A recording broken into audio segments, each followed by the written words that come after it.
মঙ্গলবার সকালে রাজধানীর দৈনিক বাংলা মোড়ে লিফলেট বিতরণ করেন ঢাকা ৮ আসনে এনসিপি ও ১১ দলীয় জোটের প্রার্থী নাসিরউদ্দিন পাটোয়ারি।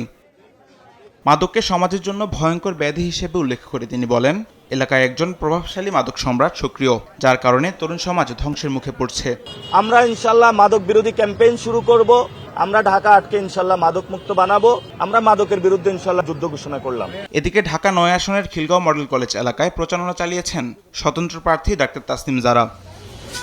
ভোটারের ব্যাপক সাড়া পাচ্ছেন উল্লেখ করে সুস্থ ধারা রাজনীতি করার আহ্বান জানান তিনি। এখানেও অনেক মানুষ যখন আমরা হাঁটছি তখন শুনছি তাদের ছেলে মেয়ে তাদেরকে বলেছেন ফুটবল মার্কায় ভোটটা দিতে, আত্মীয় স্বজন কল দিয়ে বলেছেন ফুটবল মার্কায় ভোটটা দিতে, এবং আমরা বাসায় বাসায় যখন যাচ্ছি অনেক ইতিবাচক সাড়া পাচ্ছি।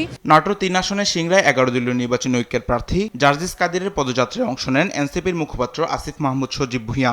বলেন, ইনসাফ ও সুশাসন প্রতিষ্ঠা করাই জোটের লক্ষ্য। ভবিষ্যৎ হোক নিরাপদ, বিনিয়োগ হোক বিশ্বস্ত, আর আমার পছন্দ সল্ট বে। ওয়েলকাম টু সল্ট বে। যেই বাংলাদেশের মানুষ শেখ হাসিনাকে তাড়ানোর জন্য রক্ত দিয়েছে, আপনাদের সন্তানরা মুক্তির জন্য জীবন দিয়েছে রাজপথে, সেই বাংলাদেশের মানুষ প্রয়োজনে ভোটের জন্য জীবন দিবে। ঢাকা ১২ আসনে গণসংযোগ করেন জামায়াতের প্রার্থী সাইফুল আলম খান মিলন। বলেন, নির্বাচিত হলে চাঁদাবাজি, মাদক নির্মূলের পাশাপাশি পানি নিষ্কাশনে ব্যবস্থা নেওয়া হবে। এলাকার সমস্যার মধ্যে এক বড় সমস্যা হলো চাঁদাবাজি, এরপরে মাদক, এরপরে পানি, গ্যাস, সুয়ারেজ এবং জলবদ্ধতা আছে।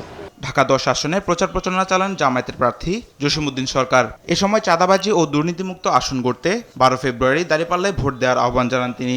অতীতে যারা দুর্নীতি করেছে, চাঁদাবাজি করেছে এবং এই সন্ত্রাস করেছে, তাদেরকে ভোট না দিয়ে তার নূতন পরিবর্তন চায় এবং জামাত ইসলামীকে সে ধরনের দল মনে করে বিদায় স্বতঃস্ফূর্ততার সাথে আমরা লক্ষ্য করছি সাধারণ মানুষের আন্তরিকভাবে জামাতকে ভোট দিতে চায়। তামিম মাহবুব, দেশ টিভি, ঢাকা।